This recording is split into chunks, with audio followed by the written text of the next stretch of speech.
하지만 그것은 내가 그것으로부터 갈수록 더 정열적으로 물러서고 있는 바의 기독교적 의미에 있어서의 종교가 아니라 순수히 현세적이며 심각하게도 현세적이며 복되게도 현세적인 의식 가운데 있는 것입니다.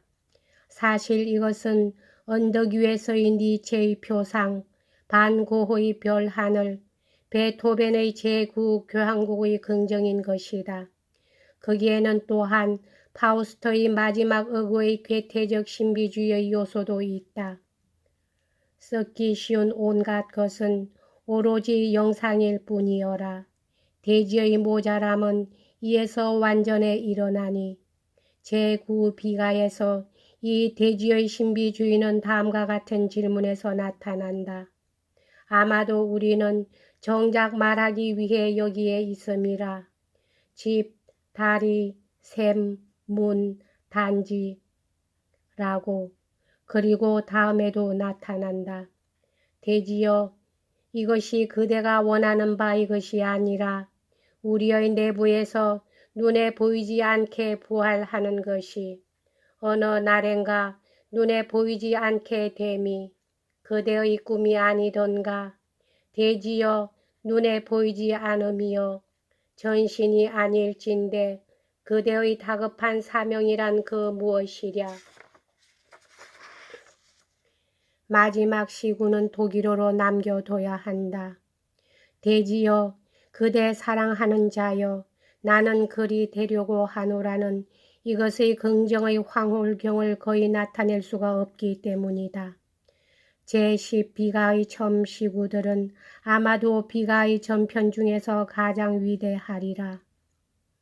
나 언제나 분노하는 통찰의 결말에서 합창하는 신앙들에게 환호와 찬양을 노래하였으면 맑게 두드리는 가슴의 햄머로부터 아무도 약하고 의심하고 혹은 찢어지는 줄의 소리를 막지 말았으면 눈물이 흐르는 나의 얼굴이 더욱 빛나게 되었으면 보이지 않는 울음에 꽃이 피었으면 오 슬픈 밤과 밤이여 그러면 너희들은 얼마나 내게 사랑스러울 것이냐. 위로할 수 없는 자매여 어찌하여 내가 무릎을 꿇고 너희들을 맞이하지 아니하였던가. 너희들의 부러진 머리카락 속에 마음을 헤치고 몸을 맡기지 아니하였던가. 우리들은 고통의 낭비자로다. 슬픈 지속 가운데서 그들이 아마 그침이 없으리라고 미리 얼마나 간주하고 있는 것일까. 그들은 그러나 진실로 우리들의 겨울에도 남은 잎, 우리들의 검은 담 넝쿨, 정다운 해의 한철. 지금 릴케를 사로잡고 있는 개념은 초의식이라는 생각이며 실제로 그의 존재를 완전히 재건하는 데에 그의 경험을 사용하는 일이다. 앞의 시구는 아웃사이드의 의미에 있어 순수한 실존 철학이다. 왜냐하면 그것은 릴케가 그의 가장 어려운 경험의 소화 과정에 의하여 의식의 새로운 수준에 도달하고 있음을 보여주기 때문이다. 그 배후에는 사람들이 강탈을 막으려는 듯이 두 손으로 머리를 감싸고서 그것에서 머리를 돌리기 때문에 그들의 경험을 잃어버리는 것이라는 감정이 있는 것이다. 우리들은 고통의 낭비자로다는 곧 우리가 우리를 자신의 생명의 낭비자라는 말인 것이다. 이것은 엘리어트의 다음 물음에 대한 릴케 자기류의 표현이며 또한 자기류의 대답인 것이다. 우리가 살아가는 사이에 잃어버린 생명은 어디 있느뇨? 세밀하게 분석해보면 릴케의 궁극의 철학이란 의지의 철학임이 뚜렷해진다. 모든 경험은 소화하는 데 있어서의 의식적 노력이 있다면 환상가적 의식의 건축용 벽돌로서 사용될 수가 있는 것이다. 우리가 그 종말을 예견하려고 노력하면서 그 저쪽 편에 있는 슬픈 인내를 응시하려고 눈을 돌린다는 것은 단순히 비애에 관해서만 진실이 아니다. 그것은 나아가서 우리의 경험의 보다 더 큰 부분에 관해서도 진실인 것이다. 초인이 아닐진데 우리의 두뇌는 온 세계를 단번에 포괄하기에 충분할 만큼 크지는 못하다.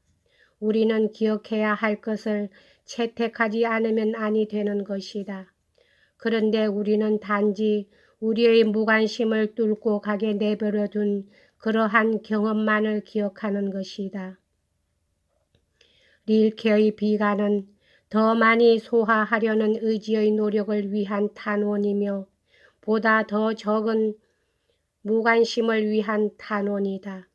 어두운 제4 비관은 다음과 같은 식구를 가지고 있다. 우리는 한 마음이 아니어라. 윌리엄 제임스의 분열된 자아에 관한 전장은 오로지 이 한 줄의 시구에 대한 해설인 것이다. 릴케는 헤세도 그러했듯이 인간 생활이란 끊임없는 혼란, 끊임없는 권태, 혹은 비참이나 회의 가운데서 허비되는 것이라고 느꼈던 것이다. 지상의 분리의 순간 우리가 우리 자신의 경험 위에 서고 어떻게 하여 그 안에서 뜻을 알아보는 순간은 너무나도 드물게 찾아온다. 이러한 순간에는 우리는 하나가 된 것으로 느끼며 살고 있다는 날카로운 감각을 가지는 법이다. 세계는 이미 우리를 납작하게 만들 것 같이 생각되도록 우리를 압박하지는 않는다. 그것은 팔이 닿을 만한 거리로 물러나 있는 것이다. 짐승들은 스스로와 더불어 기이하게 일체가 되어 있는 것처럼 여겨진다. 그러나 보다 높은 의식은 새로운 현장을 강요하고 대단한 감수성을 지닌 사람들은 때로 그것을 제거할 수 있으면 하고 소원한다. 소였더라면 하고 소원했던 휘트먼이나 개를 쓰다듬는 병정을 질투한 로렌스와 같이 그들은 제법이나 그것을 무서워하고 있다. 그들은 광정을 무서워하고 있는 것이다. 여기까지 하겠습니다.